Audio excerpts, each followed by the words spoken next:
Cinta pertama itu singkat, menyakitkan, dan akan menghantui hidupmu selamanya. Reze memantik semua itu dalam hitungan hari. Apakah ia kejam atau justru hanya seorang korban? Fujimoto memperkenalkan Reze dengan kejeniusan yang halus, senyum yang tulus, perhatian yang hangat.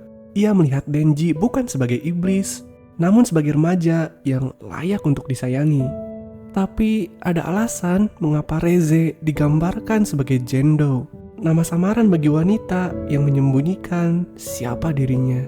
Lalu untuk pertama kalinya, topeng senyumannya retak.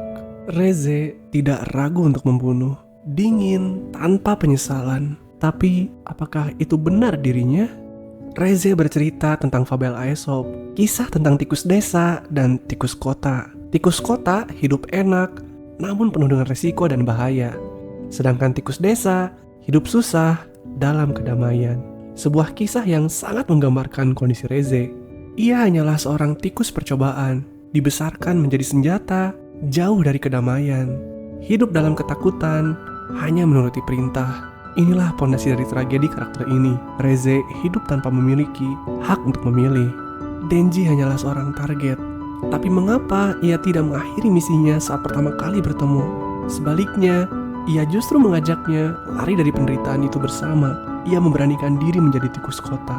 Mungkin ketulusan dan kehangatan Denji meluluhkan hatinya yang dingin. Mungkin ia ingin hidup sebagai remaja biasa, tersenyum dan dicintai. Hidup tanpa perintah dan ketakutan. Namun, keraguan Denji seolah menjadi tamparan keras. Dunia seperti menertawakan angan seorang pembunuh. Ia tidak layak untuk bahagia. Pertarungannya dengan Denji begitu brutal. Berkali-kali ia hampir membunuhnya, tapi tidak melakukannya. Seolah menjadi cerminan konflik dirinya. Ia masih berpegang pada sedikit angan akan kebahagiaan. Tapi yang mengalahkan Reze bukanlah Chainsaw Man, melainkan pelukan Denji.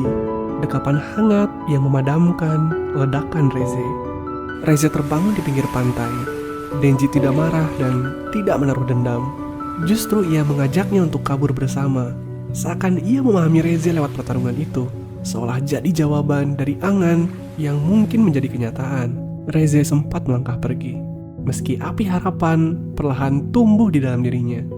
Hingga pada akhirnya ia memilih untuk hidup, untuk bahagia, untuk menjadi tikus kota, meski penuh dengan resiko. Ia berlari ke kafe itu, berusaha menjemput kebahagiaan. Tapi, tragedi tidak suka memberikan kesempatan kedua. Makima muncul di hadapannya, dan menyampaikan kalimat yang menyesakan. Ia menyukai tikus desa karena membasmi mereka, membuatnya merasa tenang. Reze tertusuk, bersimbah darah, dan terjatuh tepat di seberang pintu kebahagiaannya. Ia hanya terkulai, memikirkan Denji di akhir kehidupannya yang tragis. Reze bukanlah seorang villain, hanya seorang gadis yang dipaksa menjadi senjata, berharap untuk diselamatkan lewat kehangatan dan ketulusan. Meski Reze hanya sebentar hadir dalam cerita, luka yang ia tinggalkan terasa begitu dalam. Sekian untuk video kali ini, sampai jumpa pada video berikutnya.